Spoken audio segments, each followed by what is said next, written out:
नमस्कार, आप देख रहे हैं सी न्यूज़ भारत और मैं हूं आपके साथ ज्योति अरोड़ा। वक्त हो गया है न्यूज़ बुलेटिन का, जिसमें हम जानेंगे कि कहां हुआ खुली शराब दुकान के विरोध को लेकर भाजपा और नगरवासियों का प्रदर्शन, कहां कोरोना योद्धाओं को संविदा सरकारी नौकरी में समायोजित करने का प्रस्ताव दिया गया। इन सभी खबरों को जानेंगे विस्तार से, तो आइए नजर डालते हैं इस वक्त की बड़ी खबरों पे। बाबागंज बहराइच सीमावर्ती क्षेत्रों में स्वास्थ्य विभाग की सक्रियता से टीकाकरण में वृद्धि हुई है।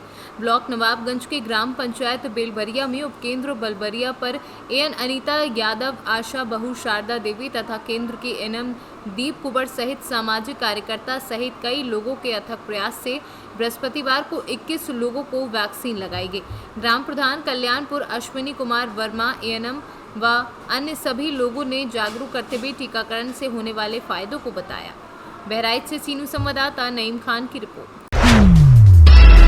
खबर शादियाबाद के अंदोखर से है, जहां अंदोखर गांव के प्राथमिक विद्यालय में बृहस्पतिवार करीब 1 बजे सरकारी सस्ते गल्ले के कोटे की दुकान के चयन को लेकर वोटिंग की गई, जिसमें सरकारी सस्ते गल्ले के कोटे की दुकान के लिए 2 आवेदकों ने आवेदन किया था।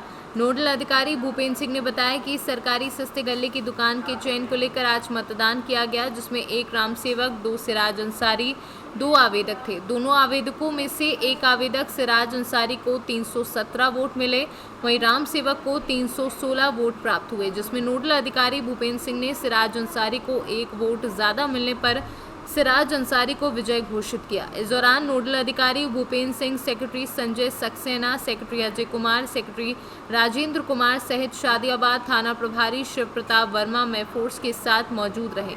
इस दौरान कोटे का चयन बड़े ही शांतिपूर्ण ढंग से संपन्न किया गया। कोटे का चुनाव किया गया है अंदोखर ग्राम सभा में, कितने आवेदक थे और कौन किसको जीत मिली है? यहाँ सुनने थे 3 लोगों का नाम चर्चे में थे, लेकिन हम में आते आते 2 ही लोग आए, सिराज अंसारी और राम सेवक बिंद। इन 2 ही लोगों ने आवेदन अंत में भरा, और जब अलग अलग लोगों की काउंटिंग जब की गई तो राम सेवक बिंद को पुरुष 174, महिला 142, टोटल 316 मत मिले, जबकि सिराज के साथ 165 पुरुष और 152 महिलाओं का सहयोग मिला। इस तरह से इनको 317 वोट मिले। इस प्रकार 1 वोट से सिराज को यहाँ बहुमत मिला, इसलिए यहाँ की सरकारी सस्ते गल्ले की दुकान है संचालन है, सिराज अहमद को निर्वाचित किया। घर का घर आज आप कोटे का चुनाव हुआ है, आज आप 1 वोट से जीते हैं, क्या कहना चाहेंगे आप? बस यही कहना चाहेंगे कि गाँव वासियों ने बहुत लोग सहयोग दिया, उनको अच्छी सुविधा मिली, पिछली बार से अच्छी सुविधा मिले, यही मतलब कोशिश करेंगे कोई शिकायत ना आए। कितने उम्मीदवार थे इसमें? बस इसमें 2 उम्मीदवार थे, जिसमें एक वोट मुझे ज़्यादा मिला। कौन थे दूसरे? सुरेंद्र साहब का नाम है। तो आप एक वोट से जीते हैं। गाँव के लोगों को किस तरह की सुविधा देंगे? पिछले कोटेदार के द्वारा आरोप लगाया गया था, गाँव के लोगों का आरोप था कि वो सही तरह से गला नहीं देता था। आप जीतने के बाद किस तरह की सेवा करेंगे? हम ऐसी कोशिश करेंगे कि किसी को शिकायत का मौका न मिले, पिछली बार से अच्छी सुविधा मिली, अपनी तरफ से पूरी कोशिश करेंगे। प्रधान जी, आज कोटे का चुनाव अंदोखर प्राथमिक विद्यालय में किया गया है, क्या कहेंगे इसको लेके आप? बहुत सुचारू संपन्न हुआ, लोग अपना अपना आकर मत देकर गए। कितने उम्मीदवार थे इसमें? 2 उम्मीदवार। कौन कौन थे? एक राम सेवक भी, अच्छा, और एक दूसरा। जैसा कि कहा जा रहा है कोटे के दौरान दोनों मतदान सही तरह से हुआ, कुछ लोगों का ये है कि कुछ वोटर नहीं समय से पहुंचे, क्या कहेंगे इसको लेके? तो उसमें वोटरों की गलती है, जो लोग लड़ रहे हैं वो गाइड नहीं कर पाए, उनको लाना चाहिए। मौका दिया था प्रशासन ने, अधिकारी ने मौका दिया था उनको लाने के लिए जी। सब कुछ होने के बाद भी 20 मिनट का समय दिया गया, जो लोग पहुँचे उन लोगों का जो यहाँ लाइन में बैठा करके उनको काउंटिंग किया गया। तो आज जो कोटे का चुनाव हुआ निष्पक्ष हुआ है, कोई धांधली का या ऐसा कुछ नहीं? यार निष्पक्ष हुआ। गाजीपुर से सी न्यूज़ संवाददाता हसन खान की रिपोर्ट। कोरिया जिले के इकलौते नगर पालिक निगम चिरमिनी के गोदरी पारा मुख्य मार्ग पर खुली शराब दुकान के विरोध में जहां एक तरफ क्षेत्रवासी विरोध कर रहे हैं, वहीं दूसरी ओर भारतीय जनता पार्टी शराब दुकान को स्थानांतरित कराने के लिए प्रदर्शन कर रही है। सूत्रों से पता चला है कि शराब दुकान जिस मकान में खुली है वह मकान कांग्रेस पार्टी के विधायक डॉक्टर विनय जायसवाल के पिताजी का है। वहीं इस शराब दुकान को लेकर अन्य संगठनों ने भी स्थानांतरित करने के लिए आवाज उठाई है। अब देखना ये होगा कि शासन प्रशासन शराब दुकान को कब और कैसे हटाता है, ये तो आने वाला समय ही बताएगा। गौरतलब है कि शराब दुकान को लेकर जहां भारतीय जनता पार्टी विपक्ष की भूमिका में कड़े तेवर के साथ विधायक पर वार कर रही है, वहीं शराब दुकान को लेकर विधायक भी कोई स्पष्ट जवाब नहीं दे रहे हैं, ना ही इस शराब दुकान को स्थापित करने के लिए कोई पहल कर रहे हैं। शराब दुकान को लेकर कोरिया जिले की राजनीति गर्म हो चली है। जनता पार्टी जो ये विरोध कर रही है, जायज़ विरोध कर रही है, क्योंकि सरकार जब बनी थी, सरकार से बनने से पहले खुद उन्होंने गंगा जल लेकर कसम खाई थी कि हमने शराब बंद करेंगे, यहाँ मंदिरा बंद रहेगा दुकानें। मगर जैसे सरकार में आई है 2.5 साल हो गया, 2.5 साल में न तो वो शराब कोई दुकान बंद हुआ है और ज़्यादा है कि और दुकानें की संख्या बढ़ा दी गई है। इसलिए आज और देखा जाए तो जहाँ जहाँ मंदिर है, हमारे हिंदू धर्म के आस्था है, उसके नज़दीक में स्कूल है, वहाँ और सरकार शराब दुकानें खुलवा रही है। इसके लिए भारतीय जनता पार्टी की पूरी महिला मोर्चा उसका विरोध कर रही है और जब तक विरोध करते रहेगी तब तक शराब दुकान बंद ना हो जाए, क्योंकि सरकार को अपना वादा पूरा करना होगा। गंगा जल की जो कस्में खाई थी, जो जनता से वादा की थी, हमारी बहन बेटी लोगों का सम्मान करने के लिए कि हम शराब दुकान बंद करके बहनों का सम्मान करेंगे, तो वो सम्मान उनको करना पड़ेगा। मैं सरकार से यही निवेदन करूंगी कि जिस तरह से आपने वादा किया है, उस वादा को हमारी बहनों को एक सम्मान दीजिए, तभी आप सरकार में बैठने का एक हकदार है, नहीं तो सरकार से इस्तीफा दे दीजिए। आप अगर हमारी बहनों का सम्मान नहीं कर सकते हैं तो इस्तीफा दे दीजिए, ताकि आने वाले में हम लोग भी 15 साल सरकार चलाए, हमने शराब दुकानें बंद करवाई हैं, उल्टा हम खुलवाए नहीं है। मगर ये कांग्रेस की सरकार जब से आई है, इसमें दिन ब दिन शराब की दुकानें बढ़ते जा रही हैं। कोरिया से सी न्यूज़ संवाददाता मुश्ताक कुरैशी की रिपोर्ट। सुल्तानपुर में भारतीय जनता पार्टी जिला कार्य समिति की बैठक पार्टी कार्यालय पर जिलाध्यक्ष डॉक्टर आर.ए. वर्मा की अध्यक्षता में आयोजित हुई। बैठक को मुख्य अतिथि के रूप में संबोधित करते हुए पार्टी के प्रदेश मंत्री शंकर गिरी ने कहा कि केंद्र व प्रदेश की भाजपा सरकार राम राज्य की परिकल्पना को साकार करने के लिए पूरे मनोयोग से काम कर रही है। समाज के अंतिम पायदान पर खड़े व्यक्ति को आधार मानकर दोनों सरकार योजनाएं बनाकर अमलीजामा पहना रहे हैं। प्रदेश मंत्री शंकर गिरी ने सरकार व संगठन की उपलब्धियों पर चर्चा करते हुए कहा कि आत्मनिर्भर भारत सांस्कृतिक राष्ट्रवाद के साथ ही देश की आंतरिक व ब्रह्म सुरक्षा को दृष्टिगत भारत को मजबूती प्रदान करने के लिए हमारी सरकार काम कर रही है। उन्होंने कहा कि 2022 में हमारी सरकार पुनः बनेगी। हमारे पास विचारधारा से जुड़े कर्मठ एवं ईमानदार कार्यकर्ता हैं। उन्होंने कांग्रेस सहित सपा और बसपा पर प्रहार करते हुए कहा कि जब सगे भाई व बुआ भतीजे बनकर कुछ नहीं कर पाए तो आज तो ये अलग अलग खेमे में खड़े हैं।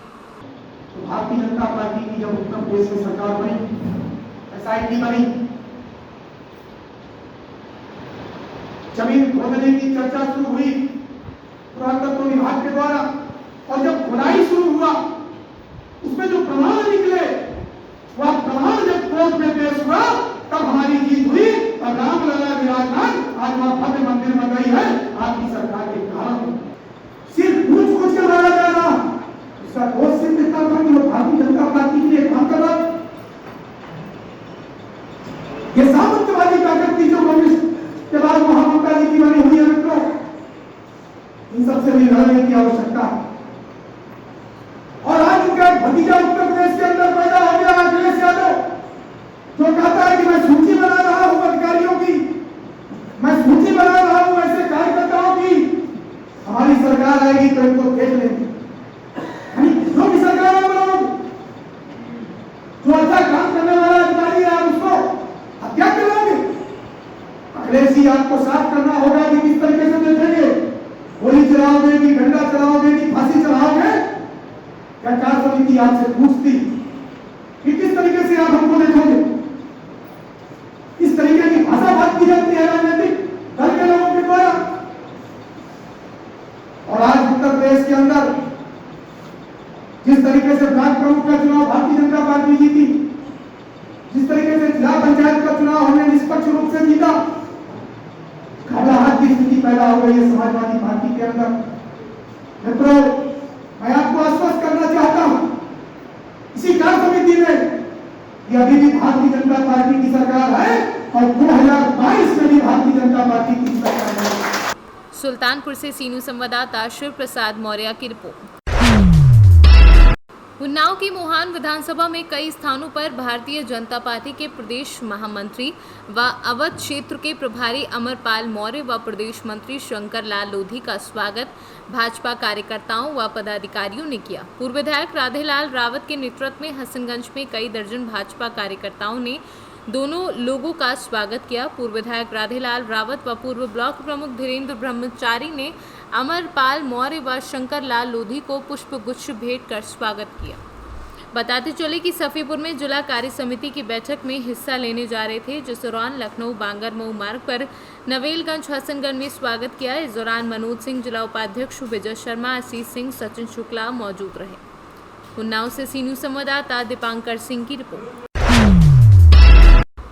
प्रदेश के साथ ही आज अमेठी जनपद में कोविड-19 महामारी से अनाथ हुए बच्चों के भरण पोषण, शिक्षा, स्वास्थ्य व देखभाल के लिए संचालित उत्तर प्रदेश मुख्यमंत्री बाल सेवा योजना का शुभारंभ मुख्यमंत्री योगी आदित्यनाथ ने लोक भवन लखनऊ से किया, जिसका सजीव प्रसारण कलेक्ट्रेट सभागार में मौजूद राज्य मंत्री सुरेश पासी, विधायक तिलोई मंकेश्वर शरण सिंह, जिलाधिकारी अरुण कुमार, अपर जिलाधिकारी न्यायिक सुधीर रुंगटा सहित अन्य अधिकारियों, लाभार्थीगण व जन सामान्य ने देखा व सुना। इसके अतिरिक्त सूचना विभाग द्वारा भेजी गई एलईडी वीडियो वैन के माध्यम से जन सामान्य ने उक्त कार्यक्रम का लाइव प्रसारण देखा। कार्यक्रम के उपरांत जनपद में चिन्हित पात्र 27 बच्चे जो कोविड-19 महामारी से अनाथ हुए, उनको राज्य मंत्री, विधायक व जिलाधिकारी ने प्रमाण पत्र वितरित किए। आज सबसे पहले मैं अपने प्रदेश के यशस्वी मुख्यमंत्री पूज्य योगी आदित्यनाथ जी को अपने जनपद की तरफ से धन्यवाद बधाई देता हूँ। मुख्यमंत्री बाल सेवा योजना का उन्होंने आज राजधानी से शुभारंभ किया और हम लोग अमेठी जनपद में जुड़े। 27 ऐसे बच्चे हैं जिनके या तो माता या तो पिता इस कोविड की महामारी में उनका साथ छोड़ गए।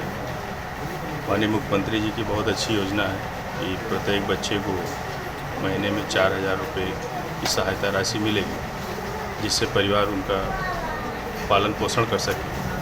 और बच्चों की शिक्षा के लिए अटल आवासीय योजना और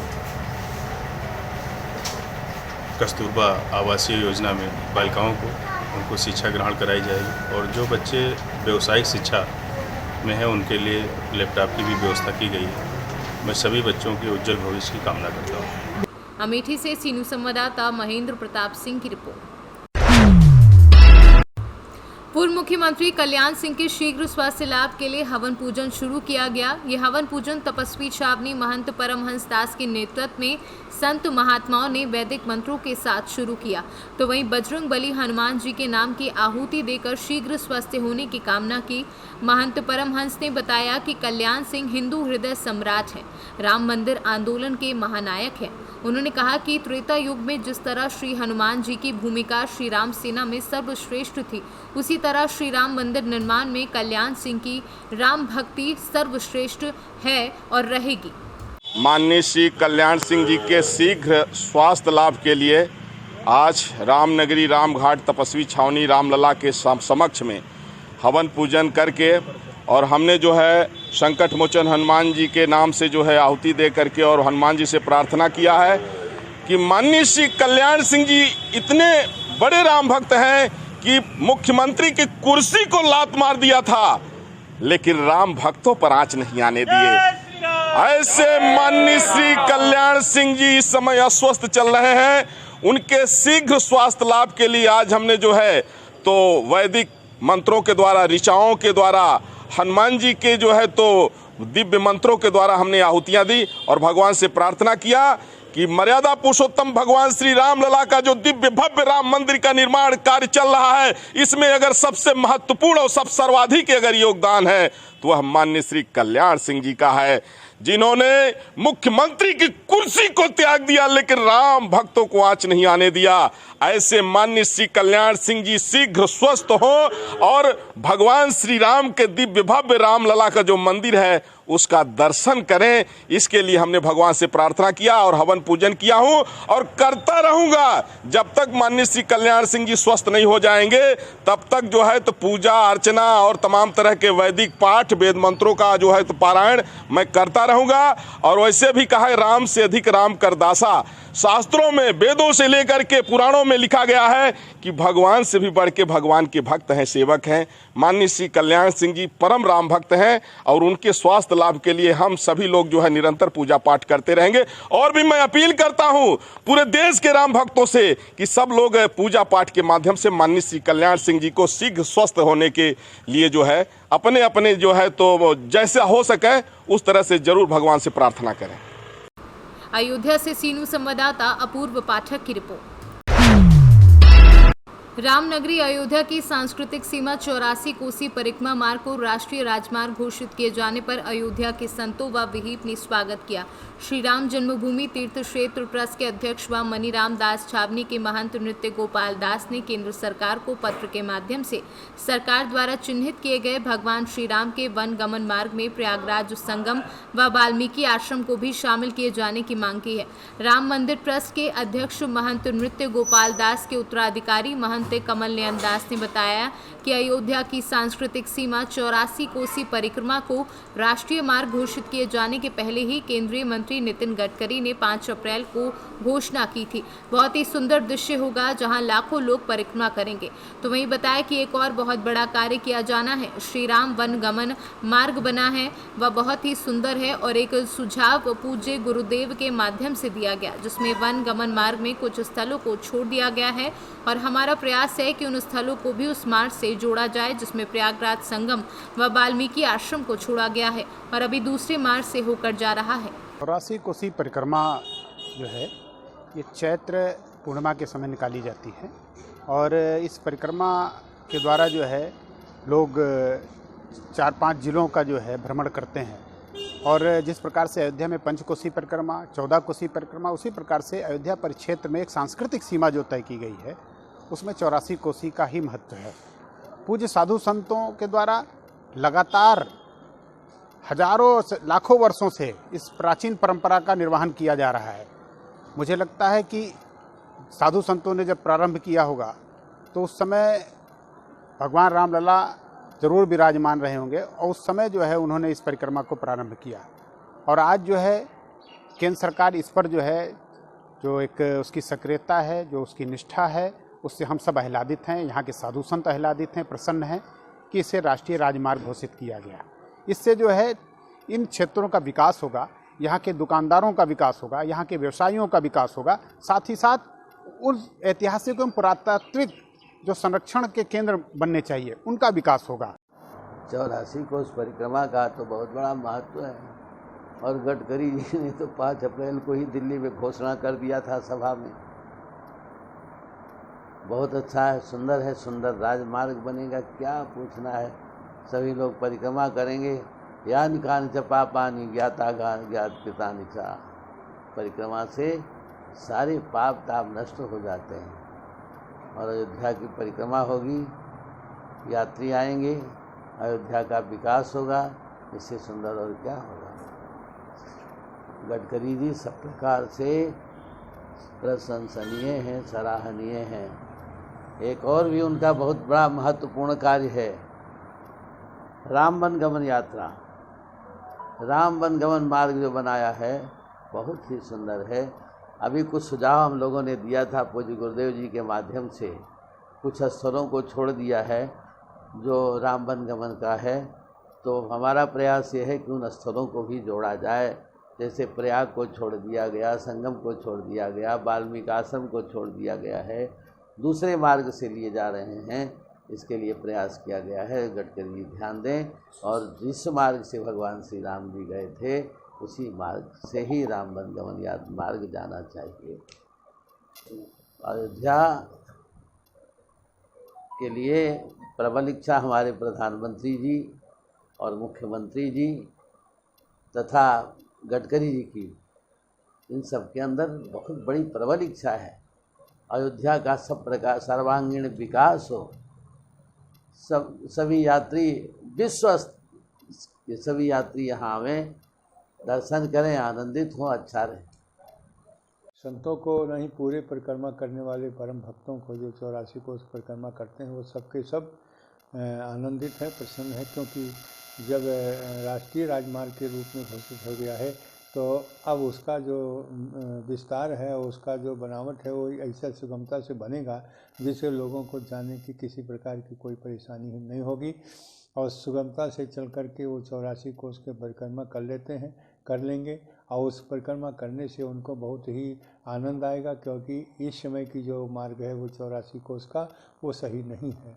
और जब 84 कोस के मार्ग राष्ट्रीय राजमार्ग घोषित हो गया है तो निश्चित है उसका विस्तार हो जाएगा, अच्छे ढंग से बन जाएगा और चारों ओर से वृक्ष लग जाएंगे और उस छाया में हो करके परिक्रमा करने वाले 84 कोस परिक्रमा करेंगे और इसका जो फल होता है परम धाम की प्राप्ति, वो परम धाम की उनकी प्राप्ति हो जाएगी और 84 लाख योनियों में उनको भ्रमण नहीं करना पड़ेगा। वही भगवान कहते हैं, यत् गत्वा निवर्तन्ते तत् धामम परमम, जहाँ जाने के बाद जीवात्मा पुनः यहाँ नहीं आता, उस परम धाम की प्राप्ति हो जाएगी। बहुत बढ़िया लगेगा, बहुत लोग, पूरा भीड़ लगेगी, क्योंकि परिक्रमा करने वाले के लोग जो सुनते हैं, जो एक बार चले जाते हैं वो दोबारा उनकी हिम्मत नहीं पड़ती, क्योंकि रास्ता उखड़ खाबड़ है और कहीं बीच बीच में कुछ स्थान तो हैं ऐसे जहाँ लोग जाते हैं और बहुत स्थान है जहाँ पर जाने लोग नहीं जा पाते। और परिणाम ये है कि वो 84 कोस परिक्रमा इस समय यदि खोजा जाए तो उसका पता ही नहीं चलेगा। ऐसी स्थिति में जो सरकार ने उसको राष्ट्रीय राजमार्ग घोषित किया है, इससे वो बहुत अच्छे ढंग से बन जाएगा और लोग वहाँ जा कर के आराम से 84 कोस परिक्रमा करेंगे और सुगमता से अपने लक्ष्य तक पूर्ति कर लेंगे। और साथ ही साथ इस प्रकार की सरकार की जो व्यवस्था है, लोगों को 84 कोस परिक्रमा के विषय में राष्ट्रीय मार्ग घोषित कर देना, तो मैं समझता हूँ सरकार को मैं धन्यवाद देता हूँ कि उनकी सूझबूझ बहुत अच्छी है। और जो हमारे यहाँ जो 3 प्रकार की परिक्रमा होती है, 5 कोसी, 14 कोसी, 84 कोसी।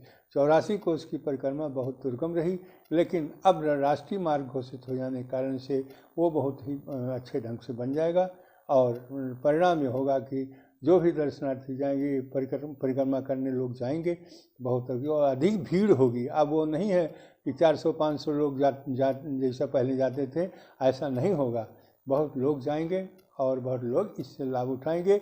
इसलिए मैं इस प्रकार के कार्य करने के लिए मैं केंद्र सरकार को धन्यवाद देता हूँ। अयोध्या से सीनू संवाददाता पूर्व पाठक की रिपोर्ट। अयोध्या में नगर कोतवाली पुलिस योगी आदित्यनाथ सरकार के जीरो टॉलरेंस अपराध भर बट्टा लगाने में जुटी है। मर्यादा पुरुषोत्तम भगवान श्री राम की कुलदेवी बड़ी देवकाली मां के मंदिर के दर्शन करने आई महिला श्रद्धालु के साथ चेन स्नैचिंग की घटना सीसीटीवी फुटेज में कैद हो गई। इस फुटेज में साफ दिख रहा है कि किस तरह एक महिला गर्भगृह में महिला श्रद्धालु के गले से सोने की चैन उड़ा रही है। उसके बाद सोने की चैन की चोरी करने वाली महिला बिना पूजा किए मंदिर से बाहर निकल गायब हो गई। पीड़ित परिवार ने इस घटना की सूचना देवकली चौकी में दी, लेकिन अब तक कोई सुनवाई नहीं हुई। उसके बाद नगर कोतवाल से मिलकर कार्यवाही की मांग की है, लेकिन वहां भी कानूनी पछड़े का डर दिखकर कोई सुनवाई नहीं हो रही है। मामला एसएसपी शैलेश उपांडे तक पहुंचा तो उन्होंने तत्परता दिखाते हुए मुकदमा दर्ज कर तत्काल कार्यवाही के निर्देश दिए हैं। हम जो है पूरे परिवार से दोगाली दर्शन, बड़ी दोगाली जो है दर्शन करने गए थे और वहाँ पे जो है मेरी वाइफ का चैन जो है 3 औरतों ने काट लिया और उसके बाद में हमने प्रार्थना पत्र जो है थाना इंचार्ज जो है वो चौकी इंचार्ज को दिया और उसके बाद में वहाँ से कोई सुनवाई भी नहीं हुई तो हम कोतवाल साहब के पास आए FIR कराने के लिए। तो कोतवाल साहब बोल रहे हैं कि अगर FIR लिखा दोगे तो आपका सुनवाई वो जो है अगर सामान मिलेगा तो आपको मिलेगा वहाँ से क्या कहते हैं अदालत से।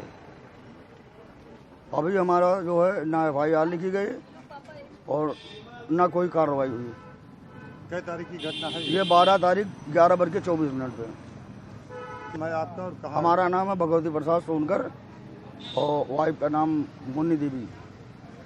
कहाँ के निवासी हैं? खुर्दाबाद। कैसे पता चला कि 3 महिलाओं ने मिलकर निकाला? जब पुजारी के ऊपर प्रेशर डाला गया। पुजारी बोल रहा है कि यहाँ पे तो आपकी चैन नहीं निकली है और न गिरी है, आप घर पे छोड़ के आए हो। तो जब प्रेशर डाला गया तो फोटो निकाला गया तो उसमें साफ साफ महिलाएं दिखाई दी। फिर उसका निकाल के जो है सीसीटीवी में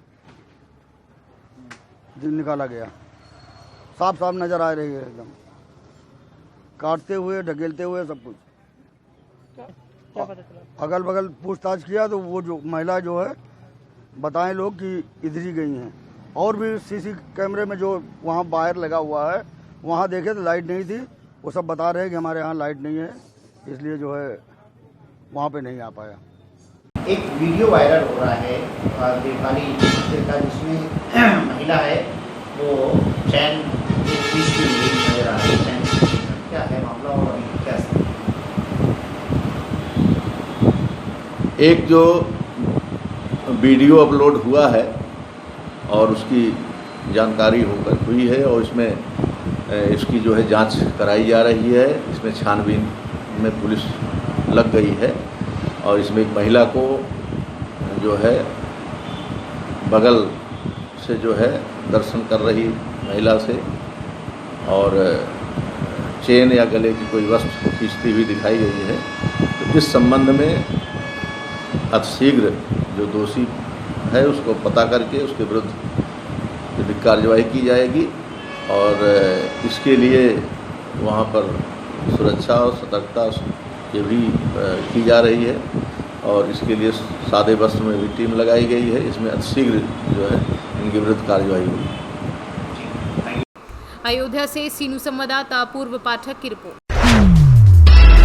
उत्तर प्रदेश मुख्यमंत्री बाल सेवा योजना का प्रारंभ राज्यपाल आनंदीबेन पटेल और मुख्यमंत्री योगी आदित्यनाथ ने दीप प्रज्वलित कर कार्यक्रम की शुरुआत की और 14 लोगों को मंच के माध्यम से राज्यपाल ने 3 महीने की किश्त 12,000 की धनराशि का स्वीकृति पत्र प्रदान किया। इसी क्रम में जनपद भदोही कलेक्ट्रेट सभागार में आयोजित कार्यक्रम में जिलाधिकारी आर.के. आखोरी ने 13 लाभार्थियों को